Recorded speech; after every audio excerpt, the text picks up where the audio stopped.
Celebrity और आपका आज स्वागत है। आज हम लोग देखने जा रहे हैं देवों के देव महादेव का 9th एपिसोड। और लास्ट एपिसोड में हम लोगों ने देखा था कि जो महाराज जी के भाई हैं वो अब मिलने जा रहे थे महादेव से। तो अभी आगे क्या होता है चलिए देखते हैं इस वीडियो में।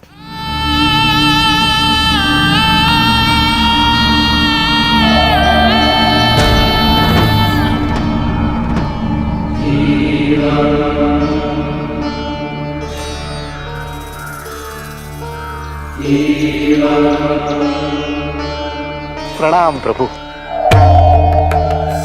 आइए देवर्षि नारद।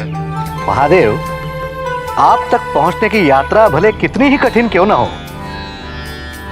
आपके दर्शन पाकर सारी थकान उतर जाती है। धन्य हो जाता हूं मैं। प्रभु, नीचे आपके गण प्रेत आदि मिले थे, 3 लोग के समाचार पूछ रहे थे। मैंने बताया उन्हें कि संसार में बहुत सारे परिवर्तन होने वाले हैं। पूछने लगे कैसे परिवर्तन? अब उन्हें क्या बताता कि दक्ष प्रजापति ने एक बहुत बड़े यज्ञ का आयोजन किया है, जहां मानव सभ्यता को वो आपकी पूजा न करने से नियमबद्ध करेंगे।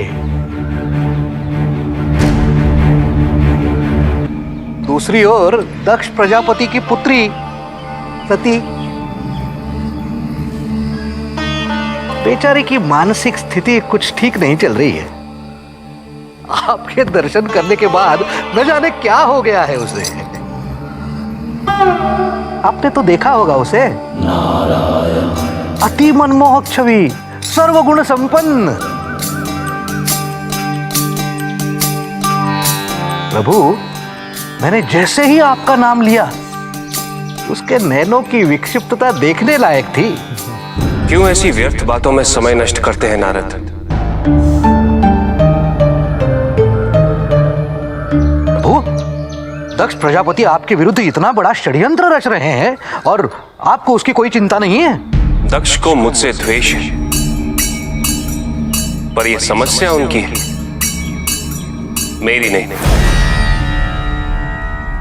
परंतु सती, उसके बारे में आपको कुछ नहीं जानना। सती, उसका क्या? प्रभु, आपने उसे ऐसा मोहित कर दिया है कि क्या बताऊं। ऐसी अवस्था हो गई है उसकी कि कुछ न खा रही है न पी रही है।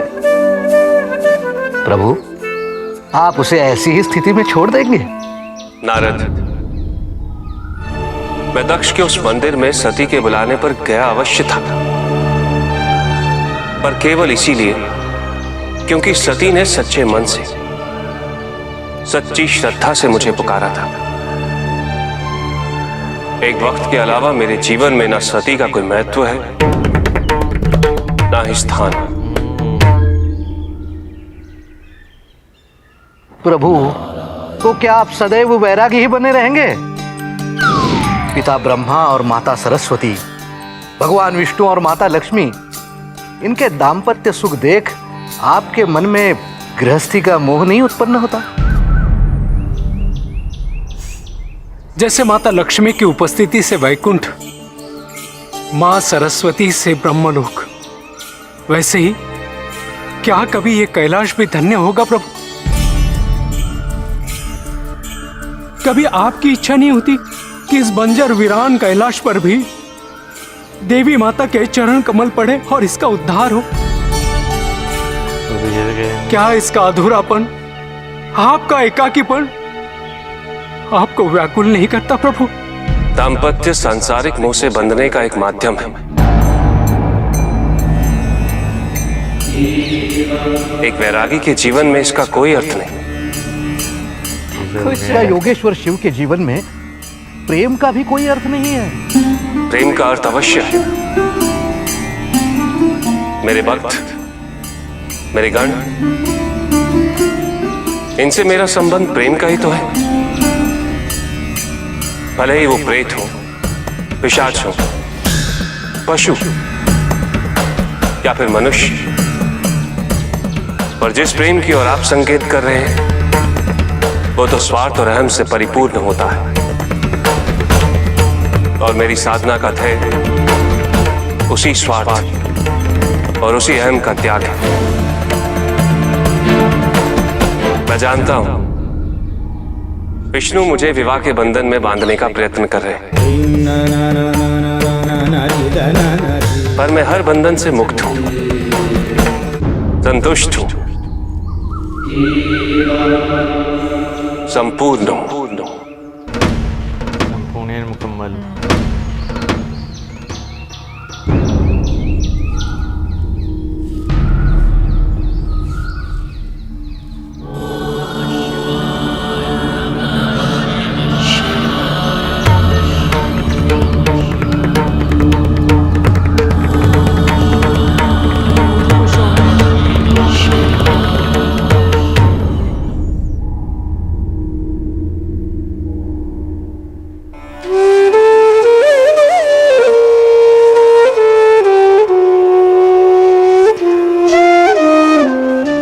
सती, तू तो अति कर रही है।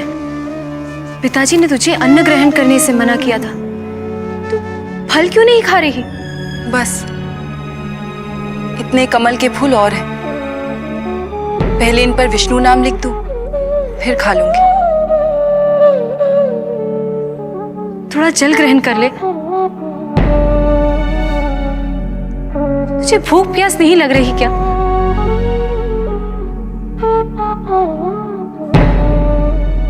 केवल आस है, पिताजी को दोबारा प्रसन्न देखने की आस, उनके लाड से परिपूर्ण स्वर में अपना नाम सुनने की आस, उनकी दृष्टि में अपने आप को दोषमुक्त पाने की आस।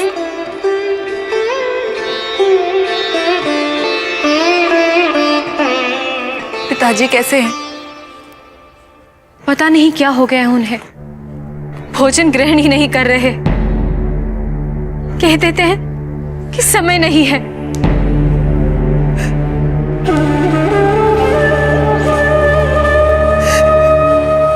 सती,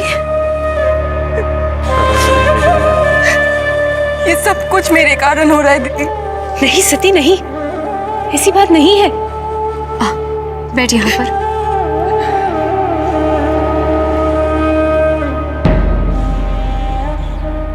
सती,